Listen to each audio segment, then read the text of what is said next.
സംഘപരിവാറും ഇടതുപക്ഷവും തകർത്ത വിജയക്കൊടി ഉയർത്താൻ UDF-ഉം കഠിന ശ്രമം നടത്തുന്ന പൊന്നാനിയിൽ പോരാട്ടത്തിന് ഇത്തവണ ചൂട് കൂടുതലാണ്. നമ്മൾ കുറെ കാലമായിട്ട് CPM ആണ് ആയിരുന്നത്. ഇപ്രാവശ്യം ഒന്നും മാറണം എന്ന് നമ്മൾ ആഗ്രഹിക്കുന്നു. കഴിഞ്ഞ പ്രാവശ്യം നമ്മൾ CPM-നാണ് ചെയ്തിരുന്നത്. ഇപ്രാവശ്യം നമ്മൾ മാറി ചിന്തിക്കുകയാണ്. ഞങ്ങളെല്ലാവരും മറിച്ച് വോട്ട് ചെയ്തിരുന്നു. ഇപ്രാവശ്യം എല്ലാവരും ഒന്ന് മാറി ചിന്തിക്കാൻ തീരദേശം കുറെ മറിയാൻ സാധ്യതയുണ്ട്. പൊന്നാനി ജനങ്ങൾ സമ്പൂർണ്ണമായിട്ട് നിരാശരാണ്. പൊന്നാനിയിൽ വികസന വിഷയങ്ങൾ മാത്രമാണ്. ഇവിടെ ഒരു ആശുപത്രി ഇല്ല. കാത്ത് ലാബോ അല്ലെങ്കിൽ സ്ട്രോക്ക്, ഹൃദ്രോഗികൾ ഇതൊക്കെ ധാരാളമായിട്ട് ഇവിടെ കാണപ്പെടുന്നുണ്ട്. ഇവിടെ ഒരു സർക്കാർ ഗവൺമെൻറ് കോളേജ് ഇല്ല.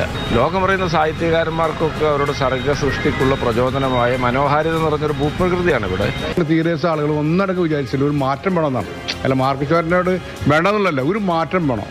ഇത് വോട്ട് ബാങ്ക് ആക്കി വെച്ചിട്ട് അവർ നമ്മളിങ്ങനെ പരീക്ഷിക്കുകയാണ്. ഒരു മാറ്റം വേണം. വികസനം എന്ന് പറയാനല്ല, വികസനമൊന്നും ഇല്ല ഇവിടെ.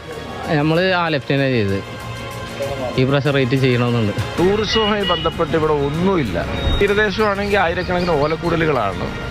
പിന്നെ പട്ടയമില്ല, കടൽഭിത്തിയില്ല, കടലെടുത്തുകൊണ്ട് പോകുന്നു എല്ലാ വർഷവും 10-25 മീറ്റർ. അത് വല്ലാത്തൊരു മെസ്സാണ് ഇവിടെ.